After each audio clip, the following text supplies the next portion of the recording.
प्रभुं प्राणनाथं विभुं विश्वनाथं जगन्नाथनाथं सदानन्दभाजम् भवद्भव्यभूतेश्वरं भूतनाथं शिवं शङ्करं शम्भुमीशानमीडे गळेरुण्डमालं तनौ सर्पजालं महाकालकालं गणेशाधिपालम् जटाजूटगङ्गोत्तरं गैर्विशिष्यं शिवं शङ्करं शम्भुमीशानमीडे मुदामाकरं मण्डनं मण्डयन्तं महामण्डलं भस्मभूषाधरन्तम् अनादिं ह्यपारं महामोहमारं शिवं शङ्करं शम्भुमीशानमीडे वटाधो निवासं महाट्टाट्टहासं महापापनाशं सदा सुप्रकाशम् गिरीशं गणेशं सुरेशं महेशं शिवं शङ्करं शम्भुमीशानमीडे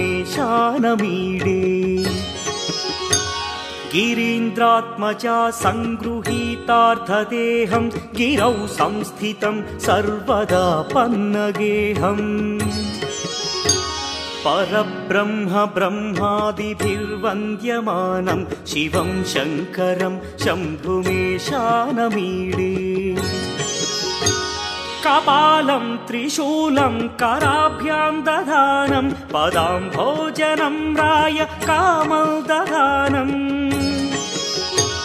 बलिवर्धयानं सुराणां प्रधानं शिवं शङ्करं शम्भुमीशानमीडे शरच्चन्द्रगात्रं गणानन्दपात्रं त्रिनेत्रं पवित्रं धनेशस्य मित्रम् अपर्णाकळत्रं सदा सच्चरित्रं शिवं शङ्करं शम्भुमीशानमीडे हरं सर्पहारं चिताभूविहारं भवं वेदसारं सदा निर्विकारम् श्मशाने वसन्तं मनोजं दहन्तं शिवं शङ्करं शम्भुमीशानमीडे स्वयं यः प्रभाते नरः शूलपाणे पठे स्तोत्ररत्नं द्विह प्राप्य रत्नम्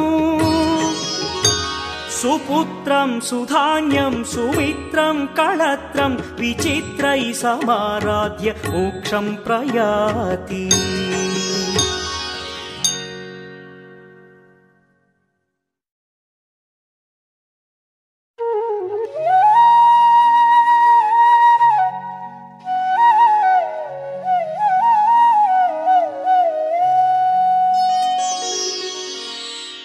प्रभुं प्राणनाथं विभुं विश्वनाथं जगन्नाथनाथं सदानन्दभाजम् भवद्भव्यभूतेश्वरं भूतनाथं शिवं शङ्करं शम्भुमीशानमीडे गळेरुण्डमालं तनौ सर्पजालं महाकालकालं गणेशाधिपालम्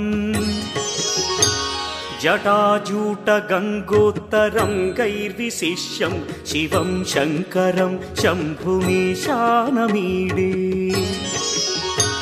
मुदामाकरं मण्डनं मण्डयन्तं महामण्डलं भस्मभूषाधरन्तम् अनादिं ह्यपारं महामोहमारं शिवं शङ्करं शम्भुमीशानमीडे